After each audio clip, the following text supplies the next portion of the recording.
Hey, what's going on YouTube? Alabama Reloader here. So in this video, I want to talk about the 30 Thompson Center. This is a cartridge that I picked up a rifle chambered in this cartridge back last year sometime, and ended up, you guys can go watch the video from this past hunting season where I actually killed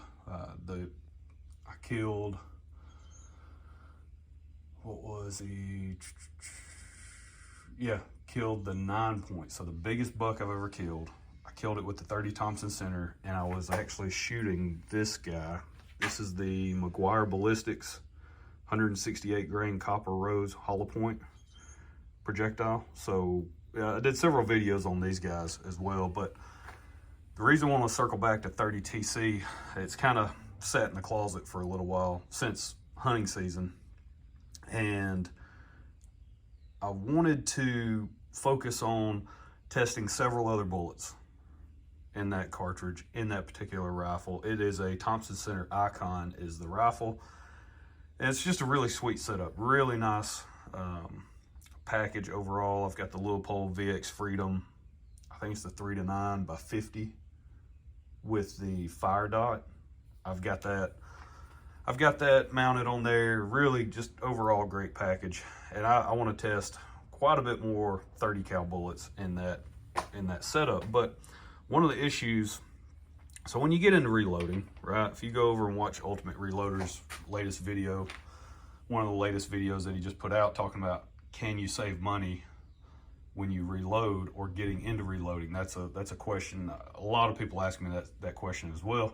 Hey, I want to get into reloading, but can you even save any money? Well, if you're like me, no, you can't, because you end up just spending a whole lot of money on stuff to test and upgrading your equipment and blah, blah, blah, and blah, blah, blah, and manuals and you name it, right? You end up just falling in love with the hobby, and it's like any other hobby. You just spend a lot of money on it. So I don't save any money on it whatsoever. But one of the points that he makes in the video, which is a point that I've made countless times, is you have the ability to fine-tune a load to your individual rifle, okay? Because you can go watch, I think Eric Cortina did a video where they basically had two Remington 700 rifles. I don't know if they were the ADLs or what, but they, in 6.5 Creedmoor, he did a little series about this where they were basically like, I think might have been like back-to-back serial numbers, I don't know, and showed just the difference in performance with the exact same ammunition. Well, that's kind of one of the benefits of reloading, is you're able to fine-tune a load to your individual rifle, make it very much an individual thing, and that's really part of the fun of it, in my opinion. Well, to do that, there's a couple of things that you need to take into account, right? One of the main things when you're starting down this path of, I want to do some load development, I want to load for a cartridge, blah, blah, blah, right? Now, if you're loading in like an AR platform, you know, and you're limited on mag length, okay, that's you kind of have to deal with in those constraints, right? But we're talking about a bolt action.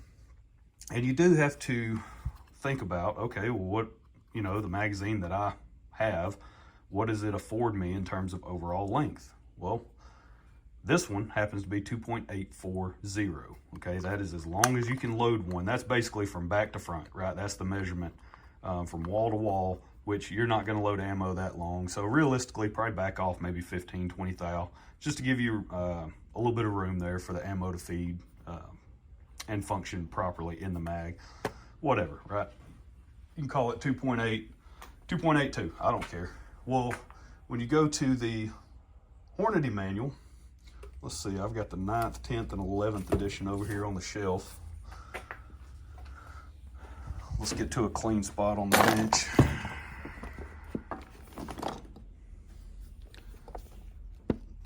Let's find it. 30 TC. All right, so you go to 30 TC, okay, whatever cartridge it is you're trying to load. 30 TC is a Hornady concoction, so they even give you a little write-up about it right there on the front, like they do all the cartridges, which is pretty cool. Really neat stuff. And we're gonna focus on kind of the grain weight range that we're wanting to shoot, which is going to be 165 and up. That's kind of what I'm going to focus on. Look at our cartridge overall lengths, right?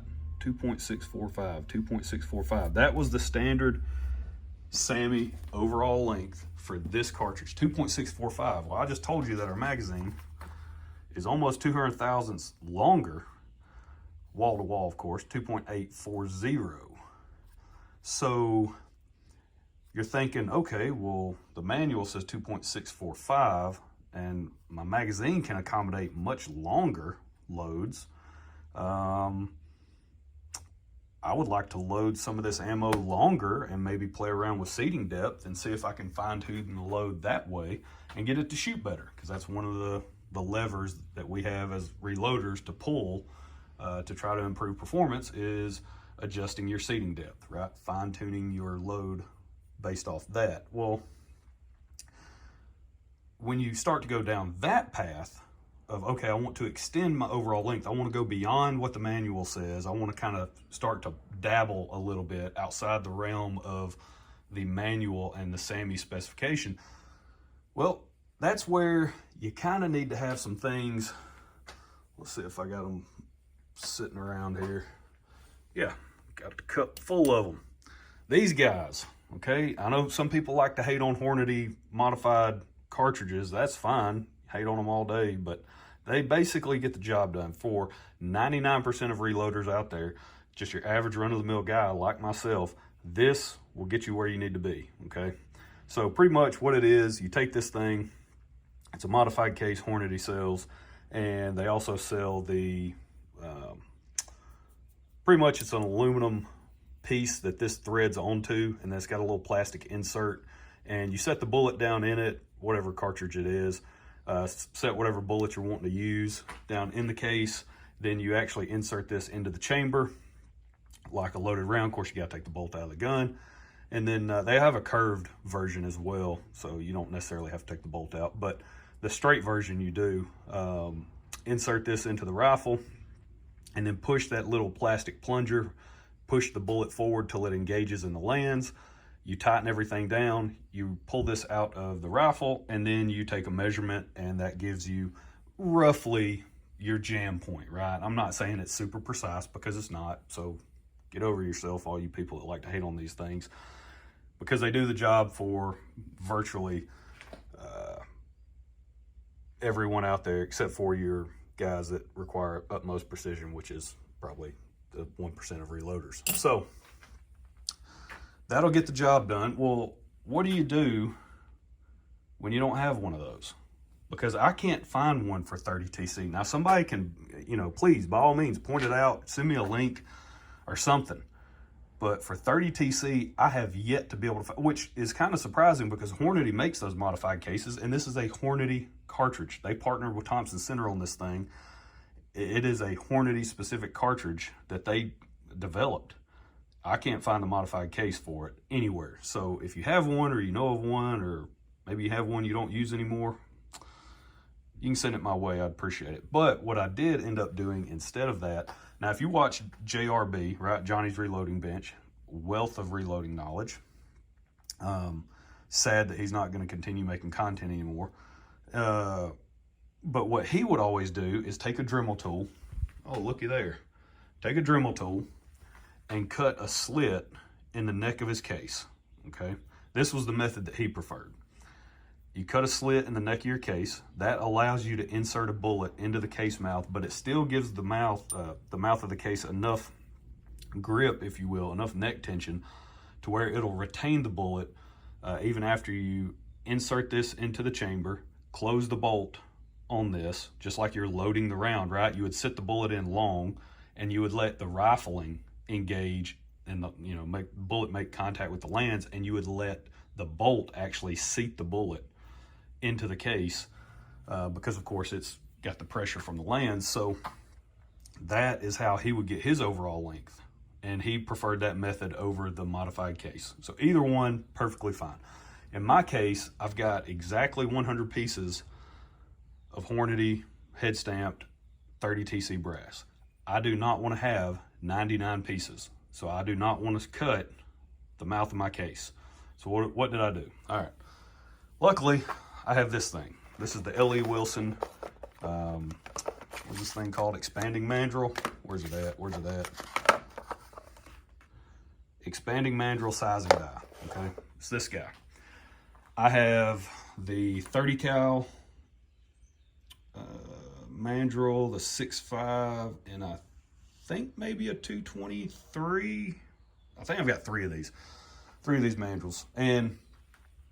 And so what some people will use this for is to actually set the neck tension, which L.E. Wilson says this is not the purpose of this. Really, the purpose of this whole setup is when you get like some new brass or something and you want to uniform the case mouth, that's what this is for. Now, on the 30 cal mandrel, if you're using that to set neck tension, at least in my case, it's only about a half thou of neck tension is what I get when I try to use this for neck tension. So I don't use it that way.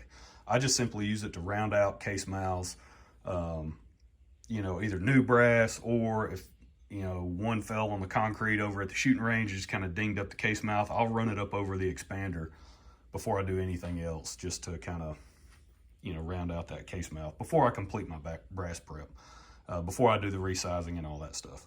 So what I did was I ran this one piece up into the, over the expander mandrel. And so my neck tension was about a half a thou. Now, what I ended up doing was I ran this thing up basically to the point where it was the most amount of resistance. And I just kind of let the case sit there for a minute, just really trying to force that expansion. Trying to get the memory, right, of the brass to kind of take hold of that expansion and really not kind of basically shrink back after the fact. And it seemed to work pretty good. So that was basically what I did, because I don't want to sacrifice this piece. So that's what I used, expand the mouth, and then I took the different bullets that I'm wanting to test, which I went with the, like I said, the 168 Copper Rose hollow point from McGuire Ballistics. Sam also sent me some of the single feed. This is the 308, same exact grain weight, but this is their single feed version, so it's a much longer version than the hollow point. Then the Barnes 175 grain LRX. This is the Berger 168 grain Classic Hunter, one of my favorites of all time. This is the Spear 168 grain Gold Dot.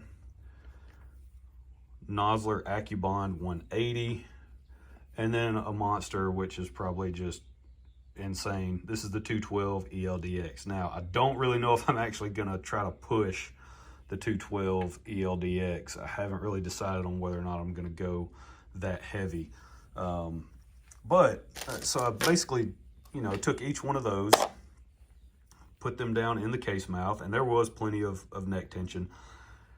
Seated them extremely long. I just barely started them in the case mouth, and then used the bolt to basically jam everything into place.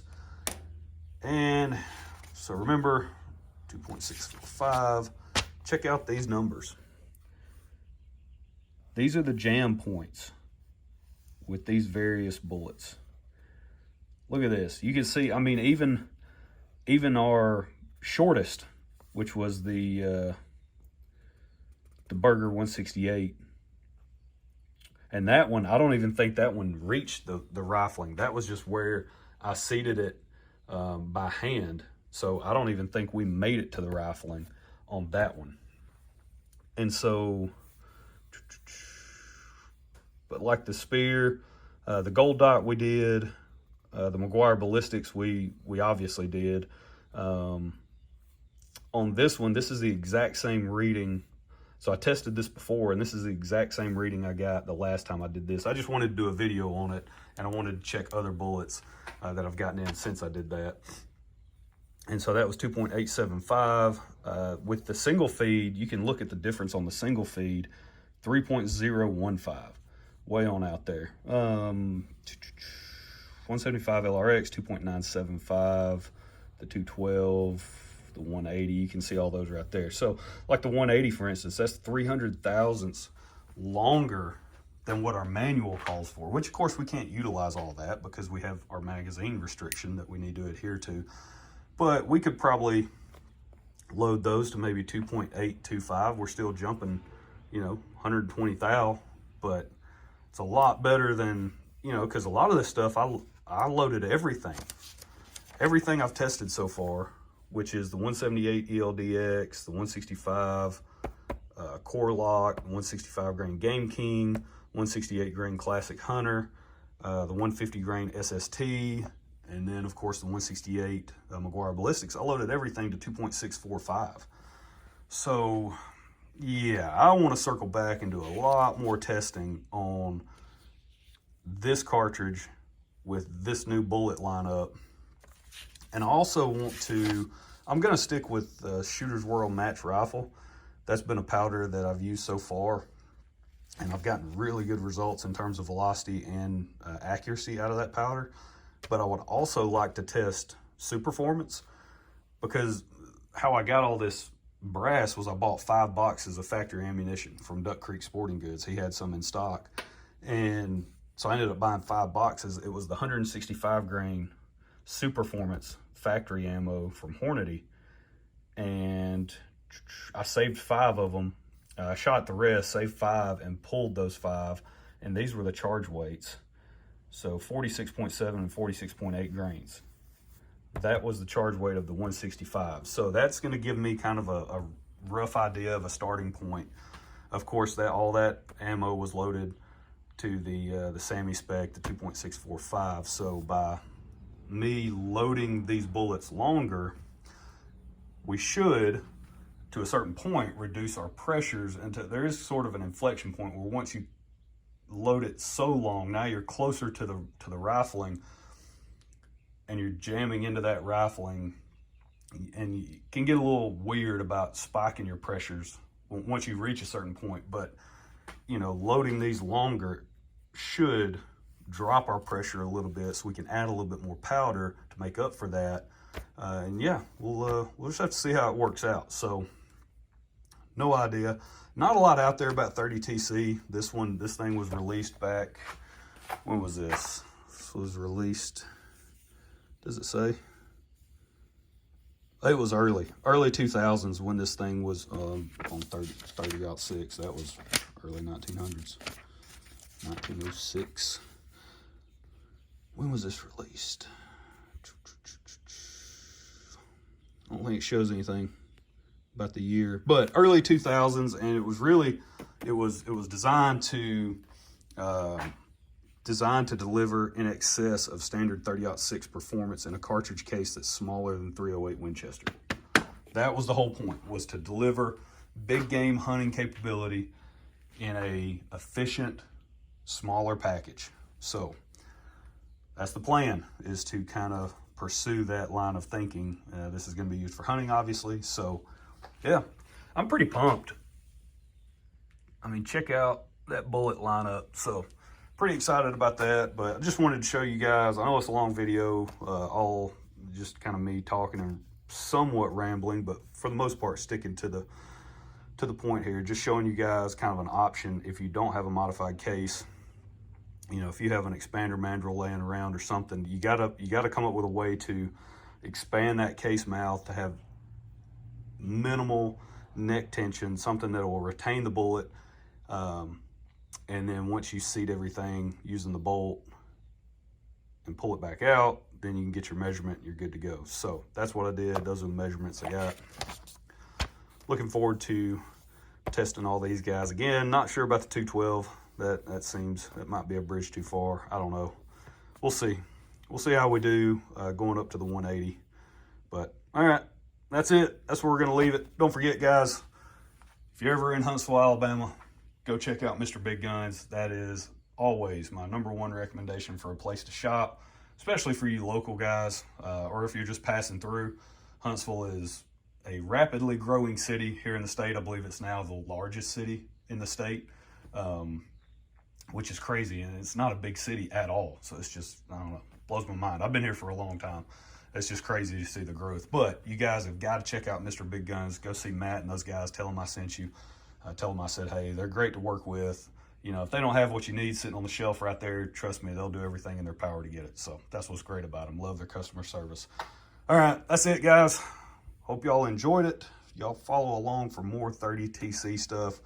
I'm really pumped about this cartridge and want to kind of dive more into it on the low development side. So we'll catch y'all next time. Y'all have a good one.